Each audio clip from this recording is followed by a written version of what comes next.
Yo, what's good? EJ Tech Buff with another video real quick. Just a little late on getting the video to everybody. Said I was gonna record it yesterday, but I got tied up. Gotta do some work, gotta pay the bills. Um haven't gotten a chance to do the full review yet, but I do wanna just hold up just for a second. This is the iPhone 17 Air, aka iPhone Air, because it's really not called the 17 Air. Got some interesting feedback for it. Also, for those that are considering buying this phone and you were thinking about getting the Apple version of the battery pack for $100, got something very interesting right here.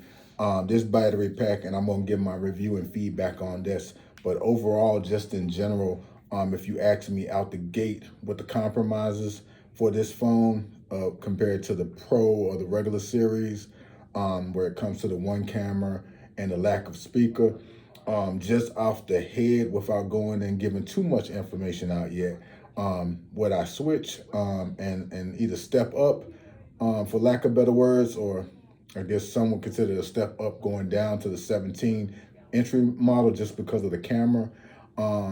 Absolutely not. I am feeling this thin design. It feels good in the hand. It's, no pun intended. Um, just I'm very pleased with this phone. But we will talk about the shortcomings. I'm gonna put it out there.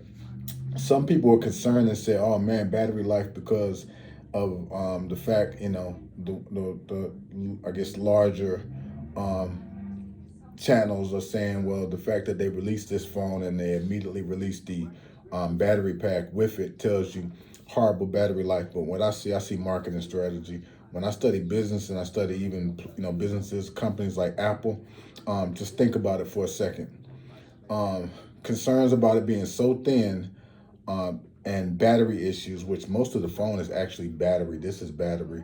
The battery issues that exist to me seem like the perfect opportunity to create a product, create a problem, and then offer the solution for $100. And for me, to create the problem is making a phone that's thin, um, big screen, bigger screen. I believe 6.5-inch screen. 300 nits of brightness, and have everyone that truly doesn't understand or are blindsided start discussing battery issues. And then what do?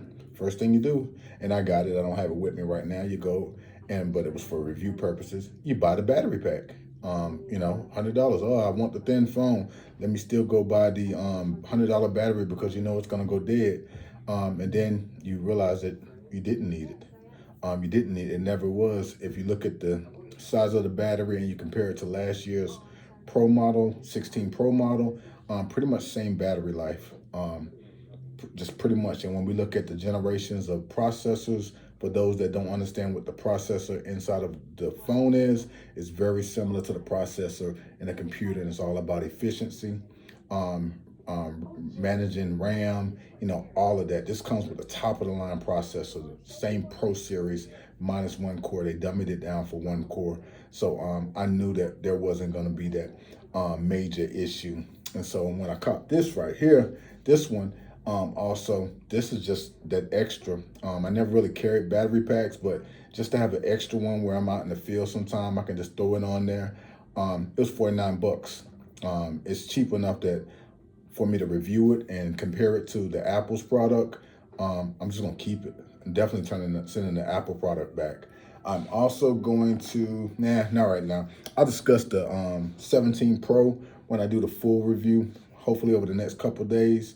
But there's no way in the world I would step down screen size for the 17 Pro or 17 base level. That depends on situation though. As for those that do follow me, I have a million phones. I still got the foldable 6 because you remember the video. I wasn't gonna lose my S Pen support for a slightly thin phone. And then of course I got my Chinese version, the Vivo Fold 5, which is extremely thin. So I have other options. So the choice is a little bit different for me. and it may depend on your situation, but I want to just talk about it later when I do the full review and just give my honest opinion after several days of testing and kind of just playing with different features. But I'm not one that's big on dummying down the phone for battery life. I'm not gonna turn the volume, the brightness down and shut this off and shut that off. Not for $1,000. $1,000 phone. You shouldn't have to do all those things to just to save battery life. To me, that's an ultimate compromise. If so, you might as well just go get a cheap $300 phone or $400 phone. But yeah, just off the head, the lightness and the thinness of this phone, just kind of almost not even realizing that it's in your pocket, is amazing. Um, I can't go back the other way. The other phones feel like bricks, with the exception of the Vivo Fold, because it's still very light and very thin. But for those of you that truly enjoy tech, I believe you will truly enjoy this phone. But I will talk about the camera because you do lose something with the camera. There's one camera, but again, technology, everything isn't about the number of cameras. I mean, we can go get a $50 phone with 4 cameras and it'd be trash.